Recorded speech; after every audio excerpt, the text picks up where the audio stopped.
Lord Fowler, you've just chaired an inquiry into HIV and AIDS in the UK. Can you tell us what prompted your inquiry?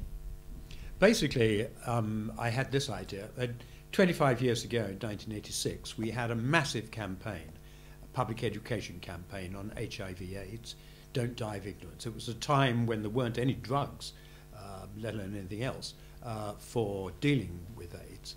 And we tried to persuade people then about behaviour and things of that kind. And what I really wanted to do, and it had quite an impact, what I really wanted to do was to see what had happened over the last 25 years, where we were up to in the position.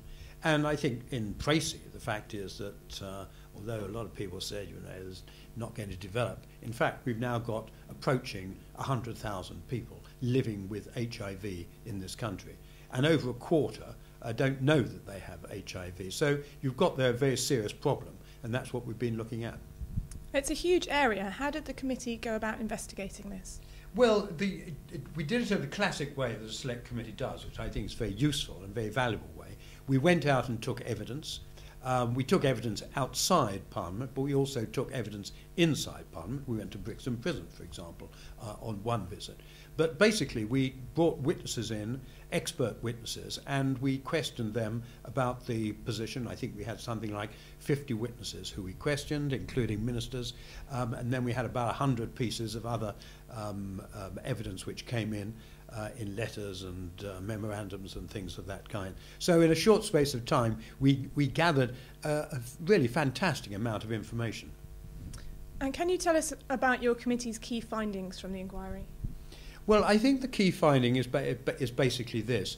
Although, happily, there are now drugs which allow people to live with HIV, there's still no cure and there's no vaccine.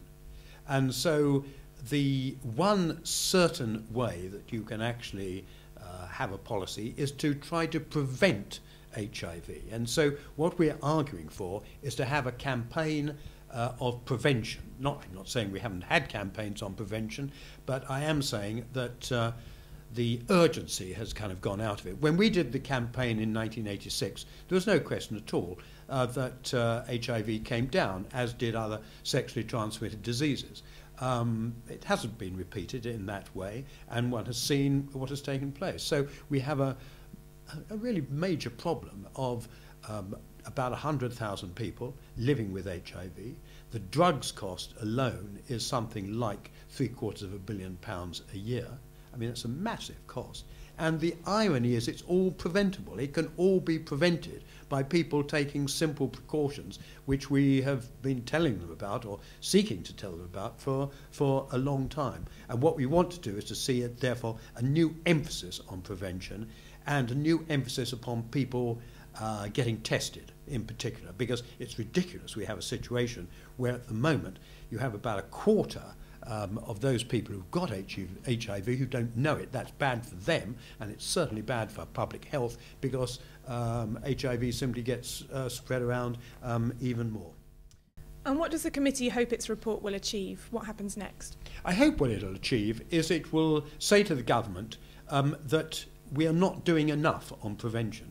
We're spending a lot on treatment, and I obviously don't quarrel with that, but we're spending very, very little on prevention. We reckon nationally, on national campaigns, the government is spending something like £3 million a year, compared with £750 million that is being spent in terms of treatment. That is way out of kilter. I mean, we should be spending more. I don't think anyone reasonably looking at the situation and the position believes other than that, and that's what we will be campaigning for.